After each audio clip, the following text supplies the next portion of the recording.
درود بینندگان عزیز و خوش آمدید به برنامه اخباری آزادی. امروز 10 میلیون است و همراه با شما در پخش مستقیم می‌بینیم که در تاجیکستان و دنیا چه خبر است. نخست سرخط موضوعات. در سالهای آخر تاجیکستان رشد بزرگ داشته است، اما چرا آن در جیب مردم احساس نمی شود؟ با سهم مهاجران و افراد خیرخواه در ولایت سوخت ساکنان به بازسازی پل آغاز کردند که نیم عصر پیش ویران شده بود. با یاردم هم خلق، با یاردم بچه‌های همین رسیدنده بودگی هم کار سر کردیم پل کوپرک میگیم. تأثیر جنگ در عرفه عید قربان امسال بازار چارواپروران فلسطینی سرد شده است. ما در دوام 8 ماه گذشته درآمدی نداشتیم. آماده بودم که چاروای برای قربانی در راه خدا بخرم، ولی کارم آمد نکرد. روز دوشنبه در جلسه شورای رشد ملی پرزیدنت تاجیکستان امومالی رحمان تاکید کرده است که در 8 سال اخیر سرعت رشد اقتصادی ملی به حساب میانه 7.4% را تشکیل داده. سازمان‌های بین‌المللی مالیوی تاجیکستان را کشوری دارای اقتصادی تیز رشد یابنده ارزیابی نمودند. مقصد از برگزاری این چاره‌بینی نتیجه گیری از رفت تطبیق فاصله‌ای استراتژی ملی رشد تاجیکستان برای تا سال 2030 و معین کردن افضلیت‌های منبع رشد بوده است. به قول امومالی رحمان حجم مجموع محصولات داخلی در این دوره 2.6 برابر و به هر نفر اهالی 2.3 برابر زیاد شده. به گفته پرزیدنت درآمدهای پولی اهالی 4.4 برابر، مزد میانه مهنت بیش از 2 برابر، اندازه نفقه نهایی 1.9 برابر و شماره صاحبکاران 1.6 برابر افزایش یافته به بهتر گردیدن سطح زندگی مردم مساعدت نمود.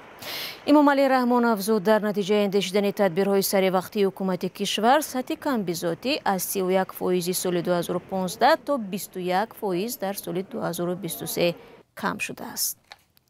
این رقم‌هایی که از زبان پرزیدنت تاجیکستان صدا دادند واقعا هم بزرگند. با نظر داشتی آنکه آمارهای زیرین را سازمان‌های بین‌المللی خلاصه کردند، به حقیقت نزدیک بودنشون شبهه را از بین میبرد. اما چرا این بهبودی در وضع اقتصادی و حیات روزمره مردم زیاد احساس نمی شود؟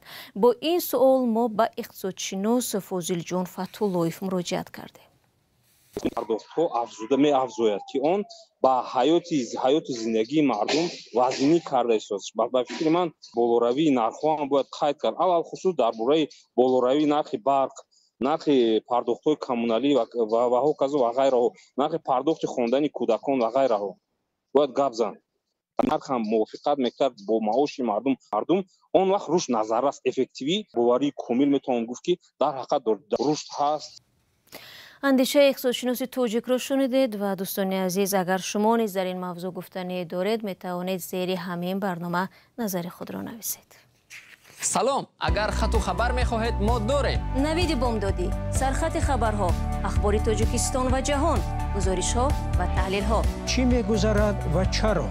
دانستن فهمیدن است. ضمیمه یا اپ ما را بگیرید. امروز نتیجه های انتخابات پارلمان اروپا که از 6 تا 9 ایون در 27 کشور عضو این سازمان دایر شده بود به پایان رسید. غیر چشم داشت ائتلاف حاکم در این انتخابات موقع خود را حفظ نموده است. تفصیلات را در گزارشی همکارم شعلای عبدالله همراه می‌بینیم. برخلاف انتظاری و نگرانی ها، انتخابات پارلمانی اتحادیه اروپا تناسب نیروهای سیاسی این ائتلاف را تغییر زیاد نداد. وضعیت به صورت عموم به طور پیشینه باقی ماند. انتخاب کنندگان از 27 کشور 720 وکیل را انتخاب کردند که اکثر آنها مرکزگرا و قسمی هم مرکزگراهای دستی راستی هستند. این در حالی است که گفته میشد در زمینه مخالفت ها با کمک اتحادیه اروپا برای اوکراین و دشواری هایی که جنگ روسیه در اوکراین به میان آورده است، پاپولیست ها برتری پیدا خواهند کرد. البته این وضع به تاثیر هم نبود و برای نمونه پاپولیستان راستگرا از الترناتیو برای آلمان صرف نظر از ماجراهای پیش از انتخاباتی که آنها را برای رابطه داشتند با کرمل متهم می‌کردند جای دوم را گرفتند. به صورت عموم مخالفین پیروز شدند. اتحادیه مرکزی راستگرایان با فاصله بیشتر از دیگران در جای اول قرار دارد. آواز بیشتر را همچون حزب نوی اتحادیه Сара Вагенкнехт ба даст овард ки зидди кӯмаки низомӣ ба Украина аст. дар Фаронса популистони ростгаро аз иттиҳодияи миллӣ пешсафанд. Бинобар натиҷаи овоздиҳии райдиҳандагон онҳоро 2 баробар бештар аз ҷонибдорони Эммануэл Макрон, раиси ҷумҳурии кишвар дастгирӣ карданд. Дар посух ба натиҷаҳои пешакии интихобот, раиси ҷумҳурии Фаронса эълон кард ки парлумони Фаронсаро пароканда ва 30 июн интихобот таъин хоҳад кард.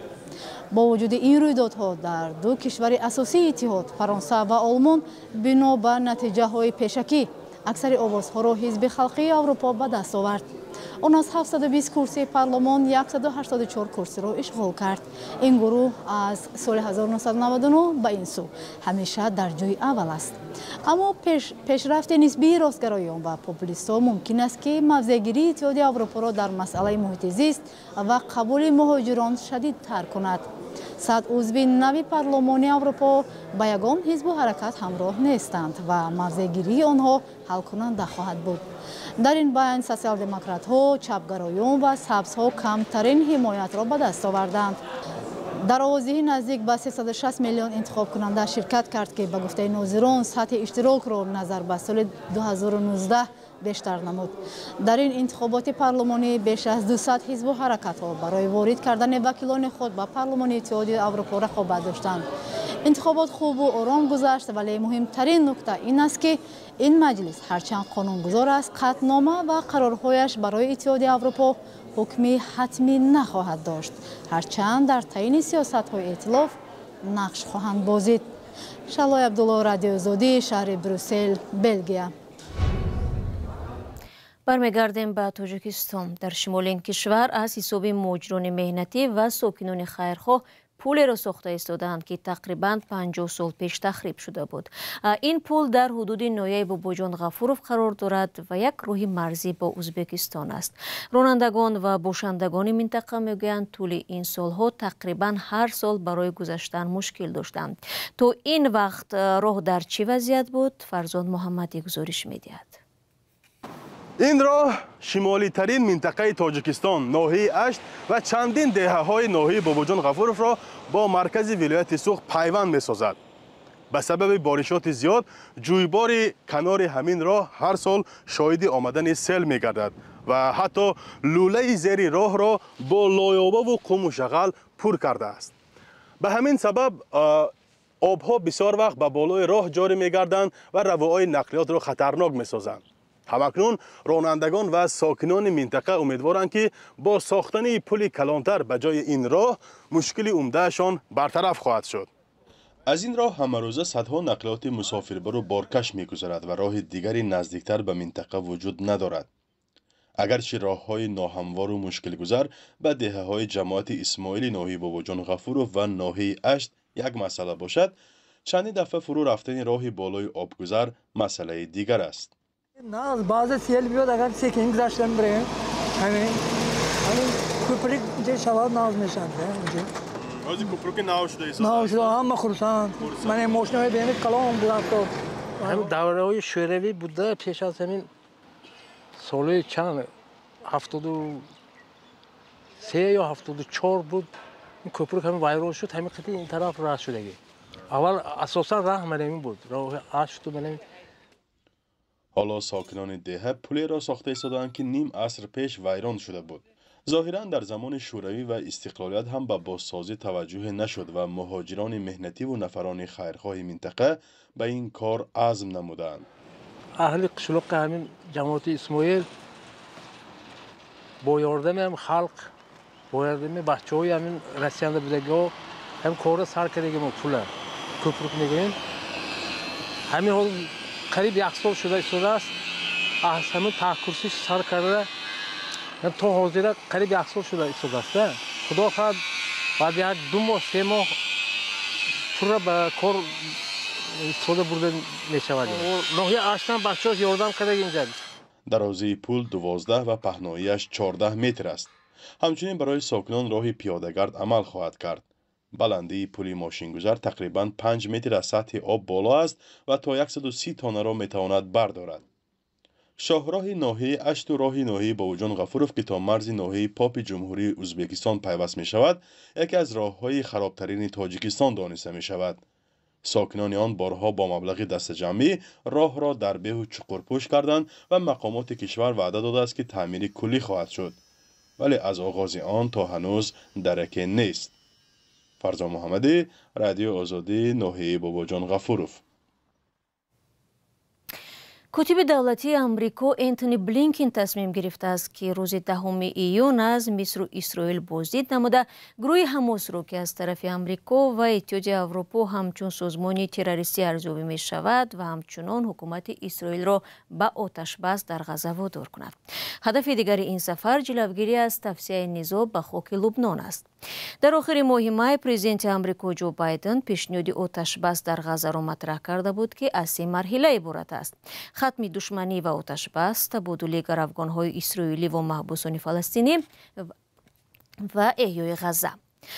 هنوز این برنامه رئیس جمهوری آمریکا در حال بررسی می باشد، ولی یک عده ساکنان منطقه غزه که با خبرنگار ریترز هم صحبت شدند میگویند جنگ به تجلیل عید قربانی امسال تاثیر گذاشته است. در عرفه عید قربان امسال بازار چارواپروری فلسطینی بلال اشور گرم نیست. او میگوید که 8 ماه جنگ تجارت او را در وضع ناگوار قرار داده است. این جنگ باعث تلفات شمار زیاد گوسفندان گردید. چاروا کم مانده است.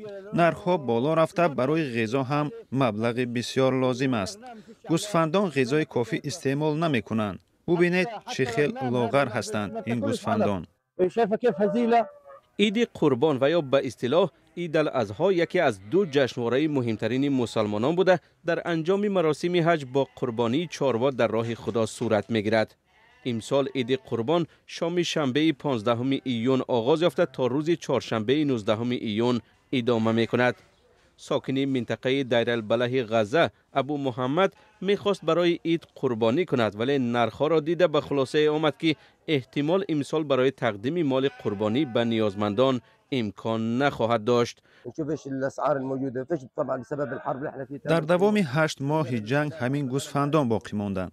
چارواپروران برای 1 کیلو گوشت این چاروا 16 دینار اردنی طلب میکنند که با 22 دلار آمریکایی برابر است. من این خیلی پول ندارم. ما در دوام 8 ماه گذشته درآمدی نداشتیم. آماده بودم که چاروای برای قربانی در راه خدا بخرم، ولی کارم آمد نکرد. مناقشه اخیر اسرائیل و فلسطینی ها 7 اکتبر سال 2023 بعد از حمله جنگجویان گروه حماس به اسرائیل و گروگانگیری اسرائیلی ها آغاز یافت. حماس که از طرف آمریکا و اتحاد اروپا گروه تروریستی عنوان گرفته است، بیش از 1200 نفر را به قتل رسانده، 10 نفر دیگر را به گرو گرفت. در رفت عملیات جوابی ارتش اسرائیل در غزه به قبل نهادهای فلسطینی نزدیک به 37,000 فلسطینی به هلاکت رسیده است. ابو مازین مکان دائمی زیستش را ترک نموده در منطقه دیر البلح پناه برده است. او گمان ندارد که امسال ساکنان غزه به برگزاری چاره‌بینی‌های عنعنوی عید قربان قادر خواهند بود. عید قربان یک جشنواره خاص برای ما مسلمانان است. هر سال ما به بازار رفته برای قربانی چاروا می‌خریم. این عمل یک احساس فرح می‌آورد. اما ابو مازین علاوه می‌کند که امسال در غزه این رمز عید قربان ظهور نخواهد کرد. سلیمان جوبیرов در روسیه گم و در بازداشتگاه دوشنبه یافت شد. پیوندانش گفتند با گذشت چند هفته درکی سلیمان جوبیرов را پیدا کردند. این مهاجر 43 ساله تاجیک 8 اپریل در شهر سامرای روسیه به طور مرموز ناپدید شده بود. حالا با اطلاع نزدیکانش در بازداشتگاه در شهر دوشنبه است و با همکاری با گروه 24 سازمان مخالف حکومت متهم می شود. تفصیلات در وبسایت ما. 15 دقیقه که در اختیار داشتیم به پایان رسید. تشکر از یک شما که تا این لحظه با ما بودید. دوستان عزیز، خبر و ویدیوی بیشتر رو چون میشه میتونید در وبسایت ما آزادی.org بخونید و تماشا کنید. این چنین با صفحه های رادیو آزادی به شبکه‌های اجتماعی بروید. خود را احتیاط کنید. در این وقت نگهبان.